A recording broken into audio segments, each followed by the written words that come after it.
Hello, my name is Harrington Watco, and you're watching the second portion of Talk to Harry. We are talking about quantity solutions, quick solutions, housing solutions. Now, imagine, I'll take you, bear with me. For example, we look at a squatter area where the density is very high. I'm talking of Baseco. I'm talking of the one beside, of all places, near or right beside the House of Congress in Quezon City, and any and all the other squatter areas that you see, where they live in cramped spaces, very small, and no joke, 5-6 square meters sometimes.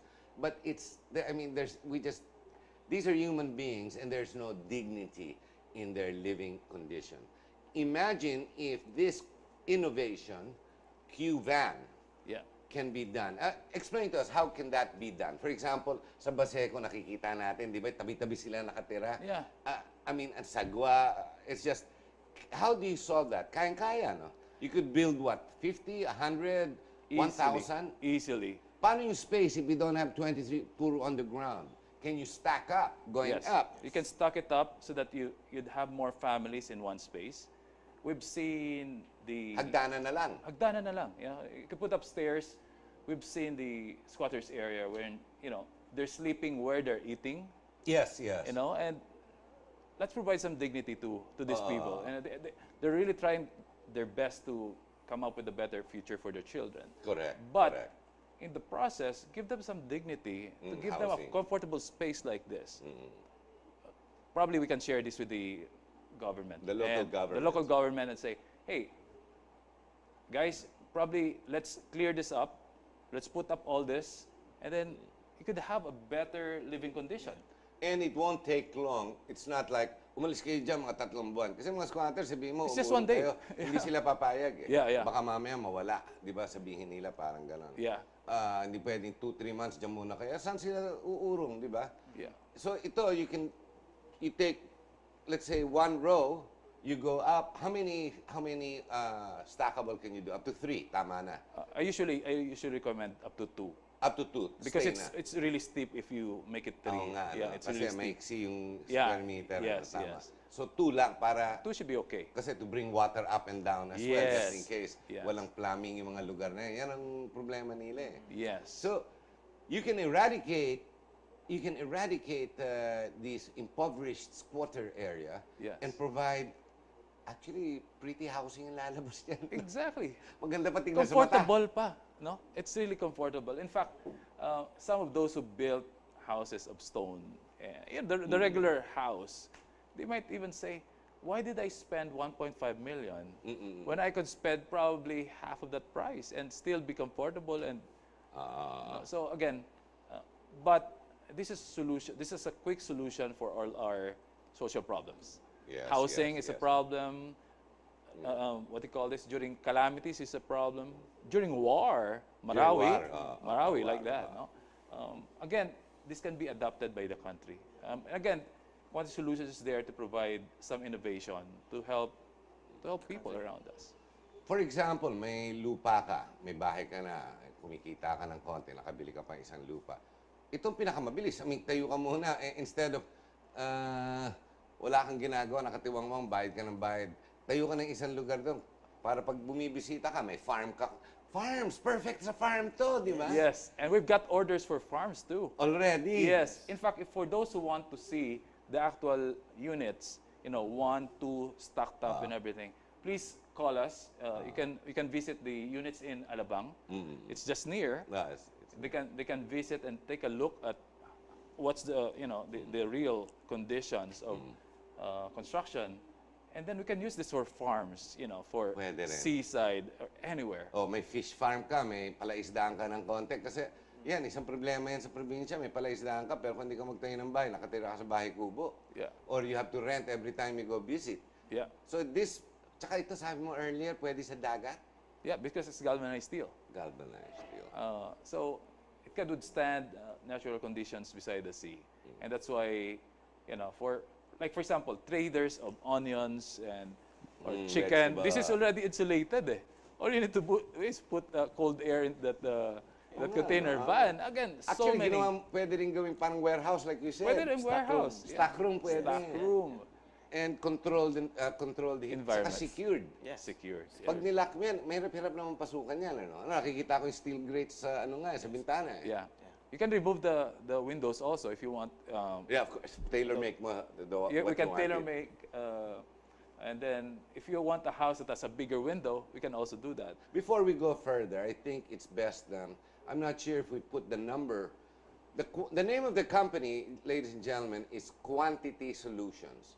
Now, if you get your pencil pen or you pull out your phone now and you go to the phone so you can get the number. How do you get? Oh, there you go. Write Thank down you, that Andy. number, and you just inquire. Yogi's on top of this. Yeah. It's not Yogi the Bear, huh? It's just it's Yogi de Guzman. Yes. Okay. And he does bring it to the parks. You can bring this to the parks, like you said, Miski Resort. Yeah. Pwede ba? And the good thing, Harry, is that You can show them the design naman, ahead of time. yeah, please visit our website. There are at least 12 configurations into this. Wow. So they can choose, they want a single story, they want a 30, 45, 60, 90 square meters. They can, Kaya. Kaya. All they need to do is download it in our website and call Yogi, and then we're ready to help you. Local government would do well to talk to you about their housing needs, other than it being economically viable for local government. Kasi a return on, you give it to a person for 10 years, 15 years, tingin ko naman, hindi masakit yan, 200, 300,000 lalabas mo Yeah. lang. Di ba? Yeah. So local government, this is their solution sana Yes. sa mga no housing nila. They can use it. Yeah. Kasi yung mga nakikita natin, I've seen projects by different presidents in the past. Yung mga dikit-dikit na bahay, what do you call, not detached, those are attached. Yes. Yung row housing. Row housing. Row housing. But parang That will it take has time. com- It takes huh? time to Takes construct. time to build, no? Yes, Yeah. yes. Years. Mas lalo na kung maramihan. Let's say 100 in a row, 200 in a row. I've seen that. Yeah. Land preparation na lang, problema Yes, pa. yes. Yeah. Tsaka maliliit. Yeah. Yeah. So ito, land preparation mo, you just make a plateau. Yes. Ipa-flat mo lang. May bulldozer, ipa-flat mo yan. Yeah. Yes. So sementohan mo para Could be may... ready already. So pagdating ng mga materials, tuloy-tuloy para kang pancake, tinitayo mo kagad. Parang ganon. Yes. Lumalabas. Yes. Yes. Literally, parang Lego, no? Yeah. It's like a Lego. Especially, we have that option wherein you develop, Lego type wherein you want a 45 square, then you take out the walls in between. If you imagine the video that we sent you, it has walls on it, right? Yes, yes. But we have a system wherein you could take out one of the walls and put two side by side. Then So, you get ang luwang na ng yeah. Then you have a 30 square meter.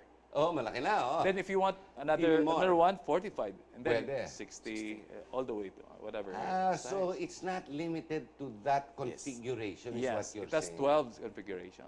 So, depending on what you require. And the price goes down if you get less one wall, obviously. Yes. Di ba? And it goes Depende. cheaper pa. Oh, it gets cheaper pa. Yeah. And if you want 2-floor, kaya ba, can the ceiling of that carry a second floor? I guess you said yes. The frame is actually designed to take on the second floor. So it has a Ah. structural frame. Oh, parang container, di ba? Oh, Pwede may patong-patong. pwedeng patong. Yeah, yeah.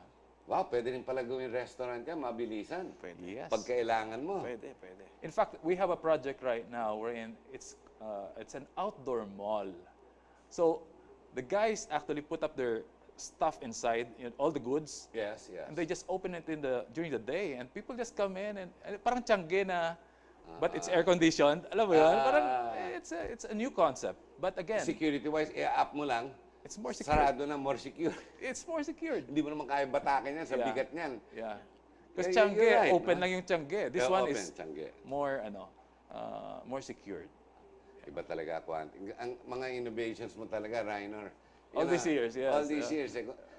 Ano yan? That's really yours? Or did you pick it up from abroad? Did you get this idea from other companies or So whatever? what we do is we're engineers. Like we come Yes. up with the whole idea, and we outsource the manufacturing, manufacturing. because it's more expensive to actually build it here because we don't have the critical mass. Ah. But if we have the support of the local government and orders so example. many, then we Yes. can build it here. Kaya. Kaya natin. And that's my dream is that we'll have manufacturing here, and probably later on we'll be the ones exporting this to other countries. Because it's just volume that you require. Yes. And we have we have the people, the machines. Madali lang naman 'yan. Hindi naman special equipment 'to, no? Yes, it's just normal construction, I would say.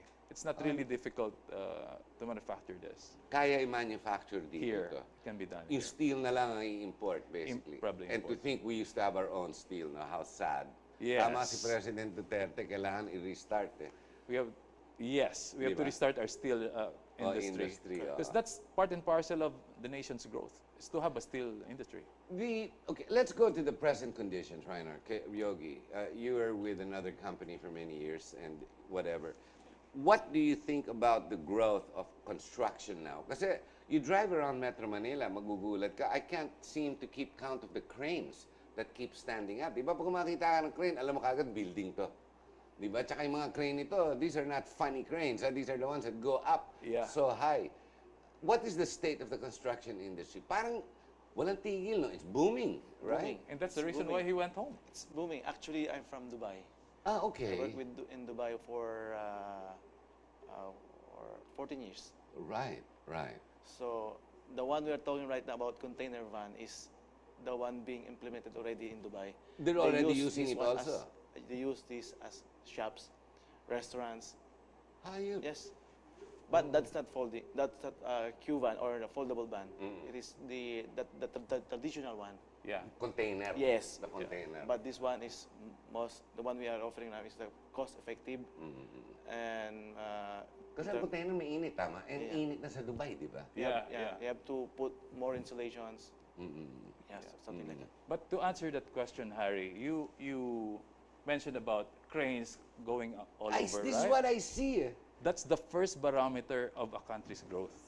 Construction is the first barometer of growth. Yeah. GDP, you talk Yeah, about yeah, that. yeah. When people are building, that means there's the bank lending money, there's circulation of money, you The generate economy jobs. is moving. Exactly. Construction is the first barometer. No, so and with the country's thrust towards build, we just talked about it this morning in the Yes, office. yes. We're like, my goodness, we should prepare. We have 150 engineers right now. We should be preparing for 300 or 500 engineers in Oh, our parang office. ganun nga. We should prepare, or Yeah. else we'll be left behind. May no? iwanan ka. So we have to help this country, and the reason why I brought Yogi in, we've worked together in DMCI back in our early part of our career. I said, let's go back, let's give it back to our country right now. And that's what we're trying to do. And QVAN is just one of those innovations that One we're of doing. them, yeah. I'll go back and I'll show you more of this, not just in the housing, but what do you call this, in the healthcare, in the energy sector. And So if anybody says, ingat ka, may bubble yan, nagtatayuan. No, mali. When you see the cranes, this is an indicator of movement, progress, development. yes. When there's movement, progress, development, money is being spent, it's going around, employment will continue to rise. And then people will have money to spend, and then Yes, you know, correct. The whole this is just- consumerism thing it's- will start turning. Exactly. Uh, And we've seen that already. We've seen that. You know, the people can now afford to buy homes, and we made it even more affordable. Oo nga, What's affordable Kasi and easier. Ang pinakamalaking problema ngayon, sinasabi nila, kasi mahal ang bahay, di ba? Yeah. Yun ang rinireklamo ng marami. Because the real estate prices have gone astronomical. Oh, yeah. Di ba? Sobra in the last 2 years alone. There's no more excuse on this one. Oo, hindi na eh, di ba? Hindi na excuse Ito eh. na You can buy. You have, if you have a lot sitting somewhere, you know, the first thing you do is you buy a lot. But Correct. you don't have the money to put to up build. the house. You know, we offer like payment schemes for them to meron own pa? this. Yeah. So May again, tinanong kanina eh. there's Pwede no ba more yan sa excuse. pag-ibig? Tinanong sa atin. we have not camera. talked to Pag-ibig yet. But why not? Di ba? Pag-ibig naman is based on the land. Di ba? The land acquisition. Yes. And then, itataya nila yung lupa na yun, then you can borrow again based on what you're going to yes, set up. yes, yes. So I guess it should work. Yes. Yes. Especially at these prices, because this will be cheaper than putting up. Have you compared the cost of putting up a house and your 4-minute queue van? Mas mahal yung semento at Yes. yung tawag na hollow And block. your labor. You Ayun. eliminate totally all the labor. Yun ang naiiba. Kaya nagmumura talaga. Yes. Hindi, tsaka wala kang finishing. May finishing na ito eh. 35 to 40% of the house goes to labor. And you totally eliminate that amount of money. Because, Yun. you know, You plaster. Yeah, labor. it's labor. It's, Cost. you The know, labor cost. Tsaka the materials you're using are already designed to handle the environment it's going to Yes. sit on. Yes. Yun ang naiiba. yes. Ika, it blows me away. I mean, I'm surprised. If, I guess the local mayors and whatnot don't get into Facebook, because if they did, because I saw this design of yours in Facebook. Yeah. If this does not move them, I don't know what will. Ano ba naman to? I mean, the cost of this. Di Yeah. ba? Yeah. This project, magka 200,000 isang bahay. Ano ba naman? I've talked to one mayor who already ordered. So he saw already the value of this one. He already saw it. And I think we've been slow in our marketing. But again, But you won't need marketing with this kind of innovation, di ba? yeah, to speak for itself. Oh, it'll Yeah. pay for itself. Baliktad eh. Yeah. It's more of your ability to handle purchase orders when they come in. Kasi how much can you handle at any given time? I mean, kaya nyo ba? Sabi, Raynor, gusto ko 2,000 na bahay dito. Kaya mo. You know, a 40-footer van, a 40-footer container van can deliver up to 48 housing like this. 48 in one 40 container van. But how long before you will be ready to deliver? 6 weeks? That only 6 weeks, Yes. kaya mo na? Yeah. So if I give you payment, for example, I'll do it in for 6 weeks. 6 weeks you can deliver and the houses are up. Yep. You know, 6 weeks is very quick. Yeah. So Even 4 before- minutes and the 6 So weeks. even yes. before the barangay elections, kaya na. Yeah. Di ba? Tama? May problema ba dyan? Tayuan ka namin ng bahay. 6 weeks, Rainer. Pag hindi ako iboboto ng barangay niya. Yeah, Hindi, yeah, parang yeah. ganyan. And we have stocks already here. We have stocks here. So they can- nag-inventaryo ka na. of course we have to, because people are actually like, oh, right, I need it right away. You know, I have to move people here, there. It's true, you know, that's a Yeah. reality. It's a reality. So we have to stock it. Yeah.